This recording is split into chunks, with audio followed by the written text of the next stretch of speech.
Objet social, comparatif, société d'impact sociétal et SBL, septième volet.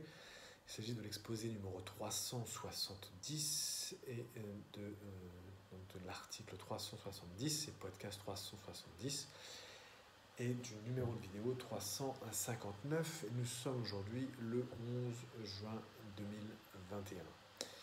Bonjour et bienvenue, Bertrand Mariot, avocat à la Cour au Luxembourg. S'agissant des associations sans but lucratif, des ASBL, la loi est succincte et indique simplement que les statuts de l'ASBL devront mentionner l'objet ou les objets en vue desquels elle est formée. S'agissant des sociétés d'impact sociétal, SIS, la loi indique que toute société anonyme, toute société à responsabilité limitée, toute société coopérative qui répond au principe de l'économie sociale et solidaire, l'ESS, peut être agréée en tant que SIS par le ministre ayant l'ESS dans ses attributions. Mais qu'est-ce que l'ESS alors? C'est quand même une question absolument essentielle pour ce qui nous occupe aujourd'hui. Donc l'ESS est un mode d'entreprendre, et pour même le sujet de manière très générale, effectivement, l'ESS est un mode d'entreprendre auquel adhèrent des personnes morales de droit privé qui remplissent cumulativement les conditions suivantes. Premièrement, il y a 4 conditions. Premièrement, poursuivre une activité continue de production, de distribution ou d'échange de biens ou de services. Deuxièmement, répondre à titre principal à l'une au moins des 2 conditions suivantes. Elles ont pour but d'apporter, à travers leur activité, donc petit a, il y aura donc petit a et petit b, donc petit a, elles ont pour but d'apporter, à travers leur activité, un soutien à des personnes en situation de fragilité, soit du fait de leur situation économique ou sociale, soit du fait de leur situation personnelle et particulièrement de leur état de santé ou de leurs besoins d'accompagnement social ou médico-social. Ces personnes peuvent être des salariés, des clients, des membres, des adhérents ou des bénéficiaires de l'entreprise.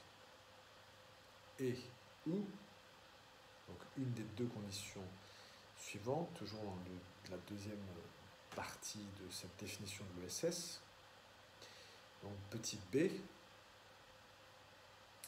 répondre à titre principal à l'une ou moins des 2 conditions suivantes, donc petit b, elles ont pour but de contribuer à la préservation et au développement du lien social, à la lutte contre les exclusions et les inégalités sanitaires, sociales, culturelles et économiques, à la parité homme-femme, au maintien et au renforcement de la cohésion territoriale, à la protection de l'environnement, au développement d'activités culturelles ou créatives et au développement d'activités de formation initiale ou continue.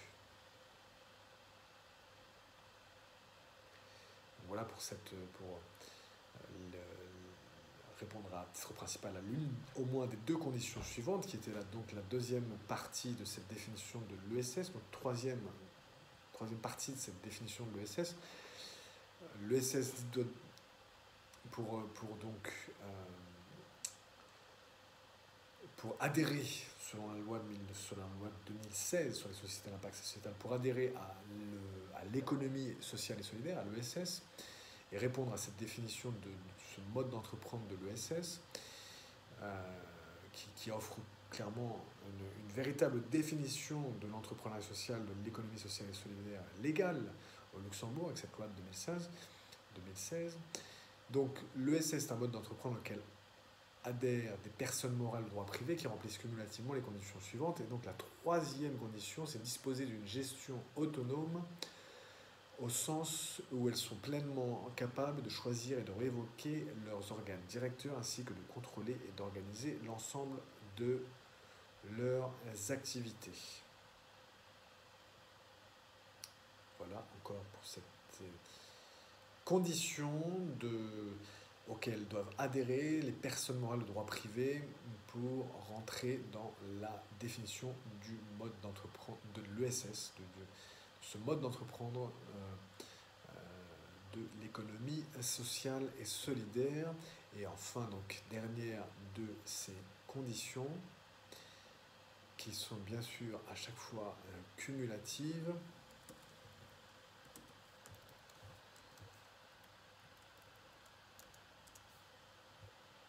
Donc, dernière de ces conditions, vous pouvez retrouver bien sûr ce contenu par écrit, ça sera peut-être plus simple aussi pour voir vous-même. Cette définition un peu dense et complexe de l'économie sociale et solidaire sur notre site internet, mariameka avec un s slash mariameka avec un s.com slash valemecum,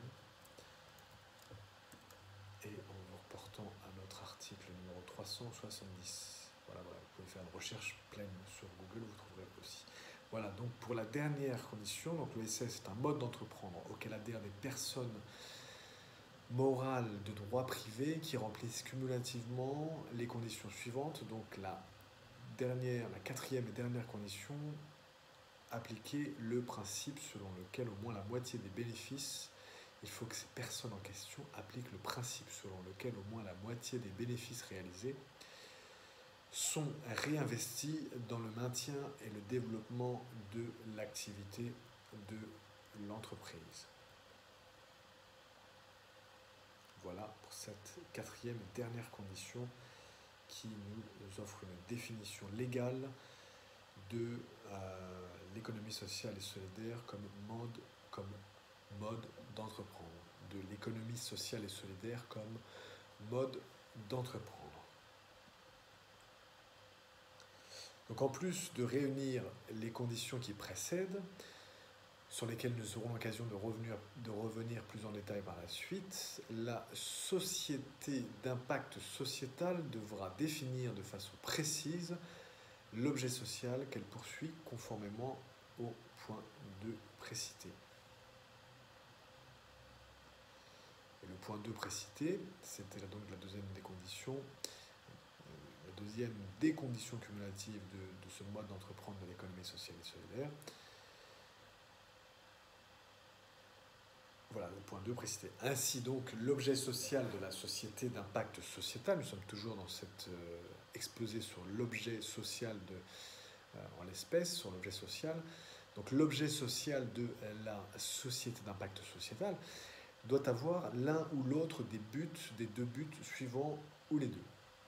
Premièrement, apporter à travers l'activité de la société un soutien à des personnes en situation de fragilité, soit économiquement, soit socialement, soit personnellement et particulièrement à leur état de santé, particulièrement à leurs besoins d'accompagnement social ou médico-social.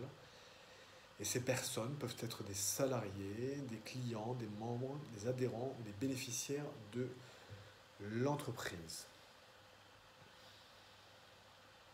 Et l'une des deux autres conditions, des deux autres buts que doit poursuivre la société d'impact sociétal, donc il faut vraiment que cet objet social de la SIS soit en cohérence parfaite, plus ou moins parfaite, donc soit en véritable cohérence, en véritable convergence avec ces deux points, avec ces deux buts, parce qu'on sait que l'objet social est déjà comme l'idée de vision, l'idée de but, c'est tout l'aspect de l'objet social d'une société déjà, de base, mais en outre pour une société d'impact sociétal, donc cet objet social doit avoir donc l'un ou l'autre des deux buts suivants, ou les deux, et nous venons de parler du premier but, c'est donc le deuxième but, c'est qui n'est pas cumulatif cette fois, donc contribuer à la préservation et au développement du lien social, à la lutte contre les exclusions et les inégalités sanitaires, sociales, culturelles et économiques, à la parité hommes-femmes, au maintien et au renforcement de la cohésion territoriale, à la protection de l'environnement, au développement d'activités culturelles ou créatives et au développement d'activités de formation initiale ou continue. Voilà pour ce que l'objet social de la SIS doit avoir comme but. Donc l'un ou l'autre de ces deux buts. Je vous invite encore une fois à vous reporter au texte de cet article, que ce sera peut-être plus facile de voir cela par écrit, sur le site Mario Avocat avec un S, marioavocat avec un s.com/valemecum, que vous pouvez aussi retrouver en cliquant avec le titre. C'est le numéro 370 pour le numéro d'article et le numéro 359 pour le numéro de vidéo. Objet social comparatif SIS, ASBL, 7e volet, en chiffre romain, numéro 7.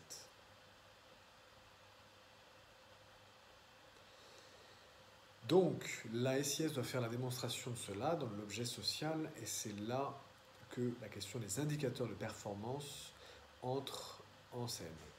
Et nous aurons l'occasion d'en reparler. S'agissant donc